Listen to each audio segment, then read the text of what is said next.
তাহলে দেখো, এক নম্বর প্রশ্নটা হলো একটি সরলরেখার সমীকরণ নির্ণয় করো যার ডাল 2, যার ডাল হলো কত 2, আর একটা বিন্দু হলো 4 - 5 বিন্দু দিয়ে যায়।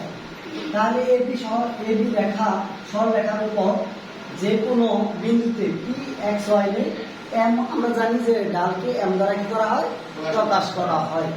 তাহলে এম সমান -2, এটা হলো তোমার ডাল।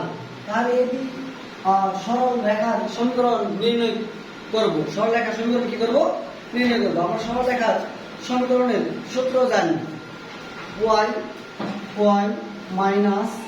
y1 সমান m minus x minus x1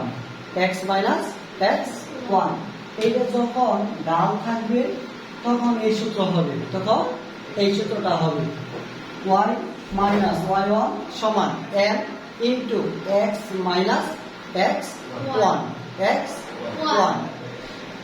তাহলে বুঝতে পারছো। আর আমরা ঢাল এর আগে যখন দুটো সরল রেখার সমীকরণে দুটো বিন্দু ছিল তখন আমরা ডাল বের করছিলাম, তাই না?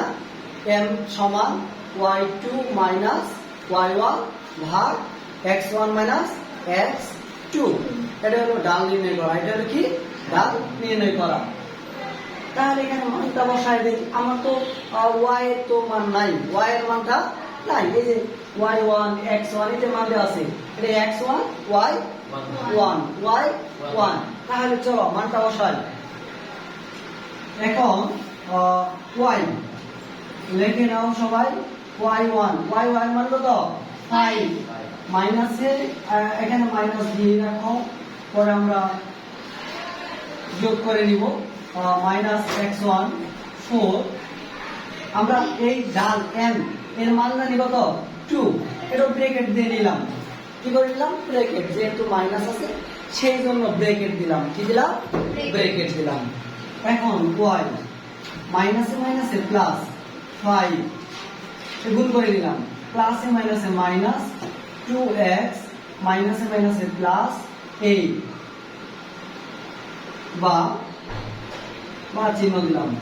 তাহলে বুঝতে পারছো যে এখান থেকে গুণ করে লিখলাম। কি করে লিখলাম, গুণন, প্লাসে মাইনাসে মাইনাস 2x মাইনাসে মাইনাসে প্লাস 2 দুগুণ 4 দুগুণ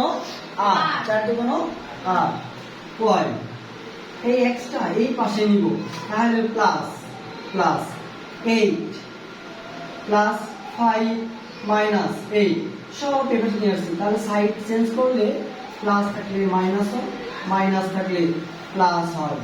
2x 8 থেকে 5 বার মাইনাস 3 সমান 0। তাহলে এটা হলো কি, নির্ণয়ে সরলরেখার সমীকরণ। এটি হলো সরল রেখার সমীকরণ।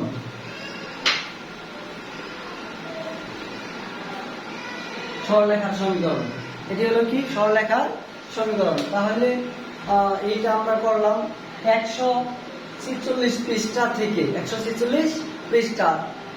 তাহলে তোমাদের বইয়ের 146 পৃষ্ঠা থেকে অনুশীলনী 1 নম্বর অঙ্কটা করলাম। 2, 3, 4, 5 সবগুলো একই অঙ্ক। এখানে গ্রাফ করতে হবে। যেমন 2 নম্বরেরটা কি করতে হবে, গ্রাফ করতে হবে। তাহলে এরকম অঙ্ক যা থাকবে সবগুলা একই নিয়ম, সবগুলা একই নিয়ম। তাহলে ঢাল যদি থাকে এবং একটা বিন্দু যদি দেওয়া থাকে অঙ্কটা এইভাবে করবো। আর আমরা আগে শিখছি যে দুটা বিন্দু দেওয়া থাকে তাহলে তারও সরলরেখা কি করবো, বের করতে পারবো।